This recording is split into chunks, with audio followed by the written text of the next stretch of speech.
Nesse vídeo a gente vai entender a origem do número de Biot e também compreender a importância desse número para analisar problemas de condução transiente. Dá uma olhada.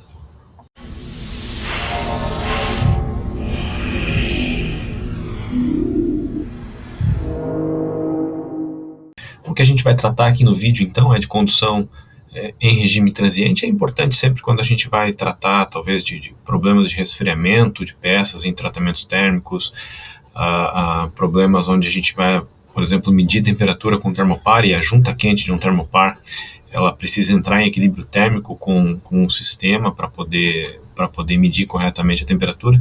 O que eu vou fazer aqui é uma parede plana, tá? A gente já fez isso várias vezes, é uma parede plana, uma vista em corte de uma parede plana, uma parede de um material com condutividade K, espessura L, e o que acontece é que essa parede vai estar, de um lado, submetida a um escoamento com temperatura T infinito e coeficiente de transferência de calor H.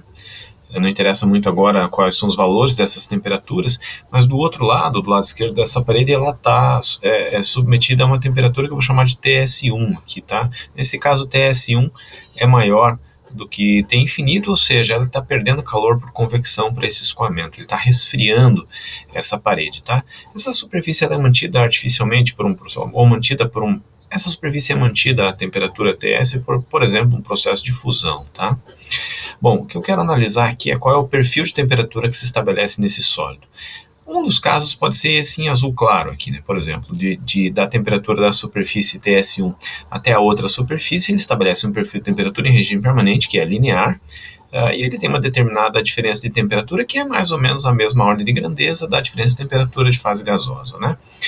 Uma outra forma de desenhar isso é fazendo com que o perfil de temperatura dentro do sólido seja muito pequeno, muito menor. Ele pode ser que ele não estabeleça nenhum perfil de temperatura, seja quase que uma reta horizontal, e aí todo o perfil de temperatura vai estar, toda a diferença de temperatura vai estar entre a temperatura da superfície 2 e o próprio escoamento. Mas também pode ser que aconteça que o perfil de temperatura seja muito grande, haja uma diferença de temperatura muito grande nesse sólido, e aí uma parte muito pequena dessa diferença de temperatura está em fase gasosa, né, no escoamento. Mas a pergunta que se faz é, todas estas, falta um S ali, né? A pergunta que se faz é, estas situações são todas possíveis, tá? São todas possíveis, é possível ter um gradiente muito pequeno de temperatura no sólido, uma diferença de temperatura da mesma ordem do que no fluido, ou uma diferença de temperatura muito maior do que no fluido.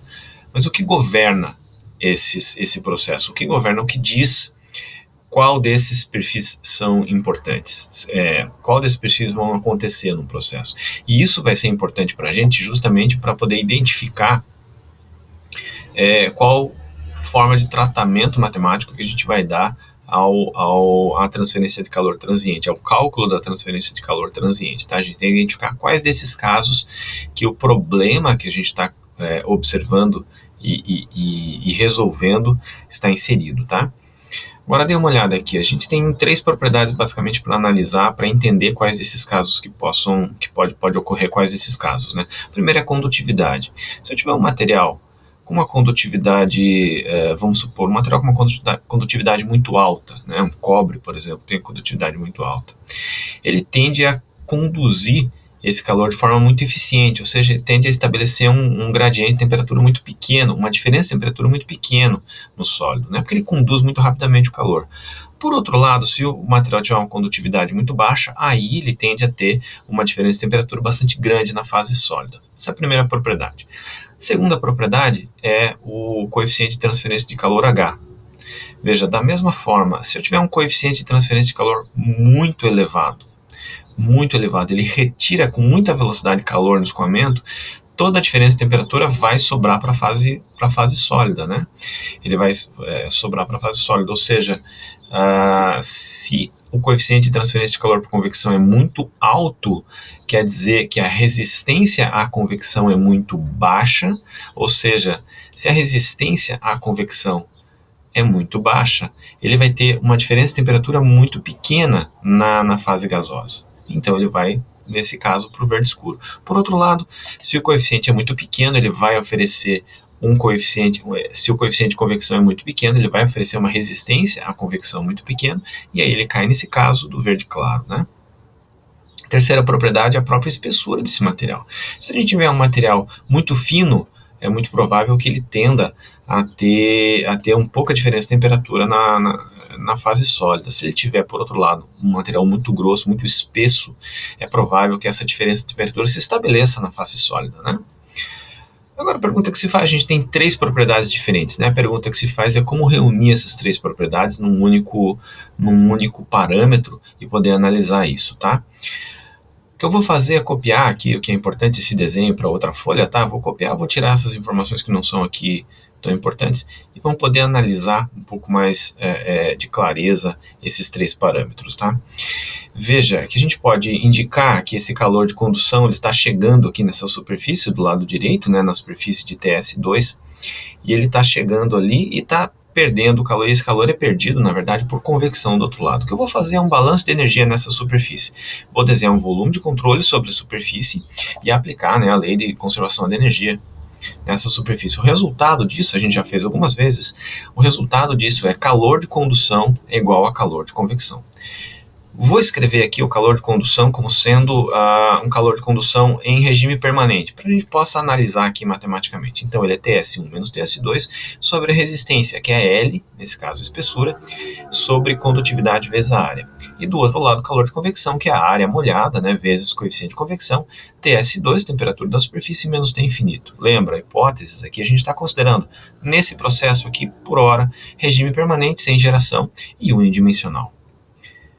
Vou fazer o seguinte, eu vou reordenar essa expressão, vou reescrever ela de uma outra forma.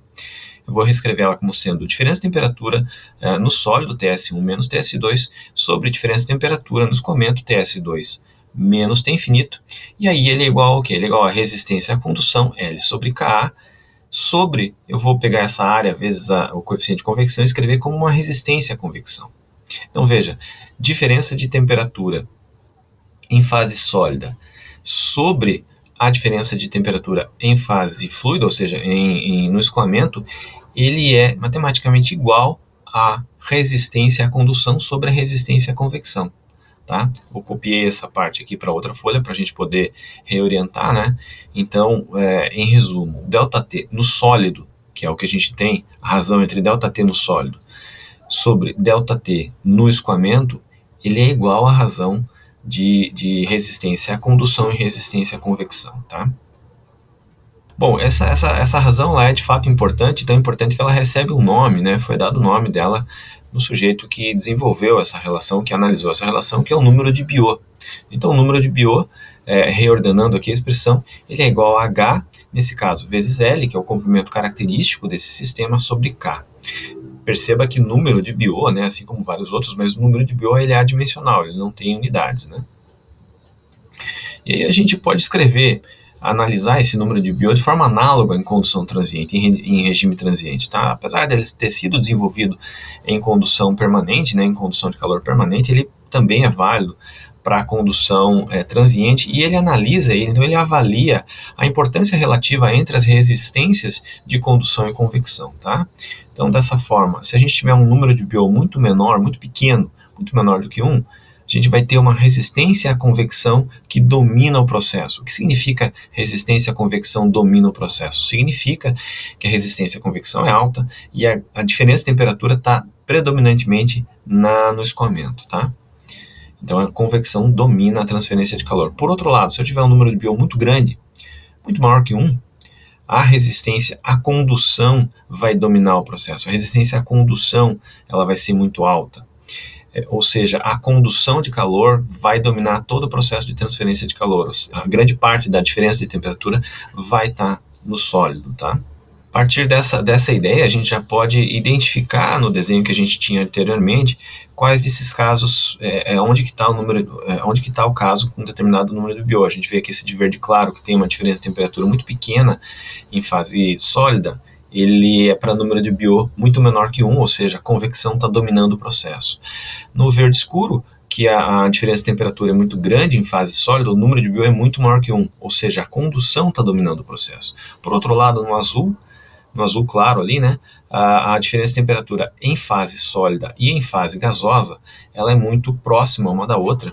E se ela é muito próxima uma da outra, o número de Biot tende a ser próximo da unidade, próximo a 1, porque a condução, a resistência à condução é da mesma ordem de grandeza da resistência à convecção. Isso aqui vai ser importante, principalmente quando a gente for analisar problemas de condução transiente e identificar qual desses casos a gente tem num problema de condução transiente. Por que isso? Porque cada um desses casos, ou basicamente casos com um número de Biot muito pequeno, muito menor que 1, ele tem um tratamento matemático dado, é um método da capacitância concentrada, e casos com um número de Biot muito maior que 1, aí existe uma série de métodos analíticos e inclusive métodos numéricos para analisar problemas de transferência de calor transiente, tá? Então a dica é, primeira coisa que se faz quando se depara com um problema de transferência de calor transiente é calcular o número de Biot e entender quais desses casos em quais desses casos que o problema está inserido. Okay? Ela